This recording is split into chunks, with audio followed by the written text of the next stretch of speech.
Bayangkan satu manusia yang sebelum usia 20 tahun sudah menguasai kedokteran, logika, filsafat, matematika, tanpa Google, tanpa YouTube, tanpa catatan digital. Namanya Ibnu Sina. Dan sampai hari ini, kita masih percaya satu kebohongan besar tentang dia. Dia jenius karena bakat genetik. Padahal, otak manusia tidak berubah secara biologis dalam 1000 tahun terakhir. Lalu pertanyaannya jadi mengganggu.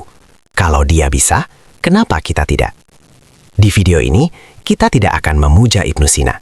Kita akan membedah cara otaknya bekerja dan menghubungkannya langsung dengan neuroscience modern. Urutannya jelas. 1, kita hancurkan mitos jenius. 2, kita bongkar metode rahasianya. 3, lalu kita terjemahkan ke teknik belajar modern yang bisa kamu pakai mulai hari ini. Ibnu Sina bukan jenius karena santai. Catatan sejarah menunjukkan, ia menghabiskan waktu ekstrim di perpustakaan dinasti Samanid, membaca, merenung, lalu berhenti tepat sebelum kelelahan mental. Disinilah paradoksnya. Hari ini kita percaya, belajar lama sama dengan pintar. Padahal secara neuroscience, otak punya batas energi kognitif. Memaksa belajar saat jenuh justru merusak encoding memori. Ilmu masuk, tapi tidak mengendap. Ibnu Sina memahami satu prinsip penting, meski belum disebut ilmiah saat itu. Otak bukan wadah penyimpanan, tapi sistem restrukturisasi makna. Itulah kenapa ia bisa menguasai banyak disiplin tanpa mengalami cognitive burnout. Dan ini membawa kita ke pertanyaan inti, apa sebenarnya yang ia lakukan saat belajar? Ibnu Sina menggunakan pendekatan yang ia sebut Al-Burhan, bukan hafalan, bukan repetisi kosong. Al-Burhan adalah penalaran logis berlapis. Setiap konsep harus terhubung, setiap ide harus bisa dijelaskan ulang, setiap ilmu harus membentuk peta mental.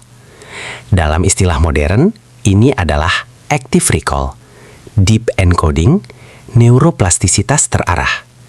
Secara biologis, yang terjadi, jalur sinaps menjadi lebih tebal, memori tidak lagi terpisah tapi terintegrasi, otak belajar lebih cepat dengan energi lebih sedikit. Inilah momen aha. Ibnu Sina tidak menyimpan ilmu di otaknya. Ia membentuk ulang otaknya dengan ilmu itu. Dan sekarang pertanyaannya, bagaimana kita menirunya di era HP dan distraksi?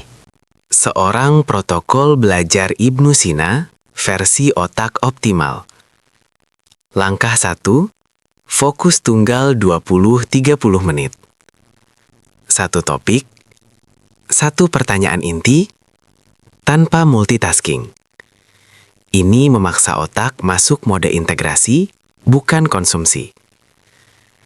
Langkah 2, berhenti sebelum lelah. Ini kunci yang sering dilewatkan. Berhenti saat kamu masih pengen lanjut, tapi cukup.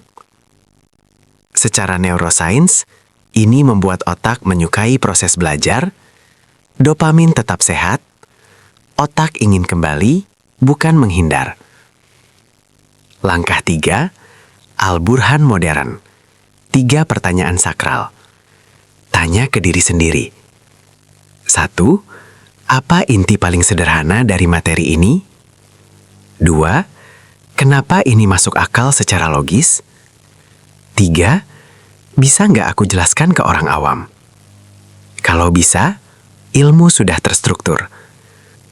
Langkah 4, istirahat reflektif, tanpa scroll. Diam, jalan, tatapan kosong, bukan HP. Di fase ini, otak memindahkan memori.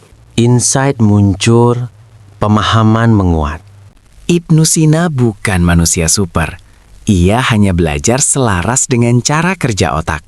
Dan kabar baiknya, otakmu punya perangkat yang sama. Perbedaannya hanya satu. Apakah kamu memaksanya atau melatihnya? Kalau video ini mengubah caramu memandang belajar, DRRR, tulis di komentar. Belajar dengan otak, bukan memaksa. Subscribe Otak Optimal, karena kecerdasan bukan bakat bawaan, tapi hasil latihan yang benar.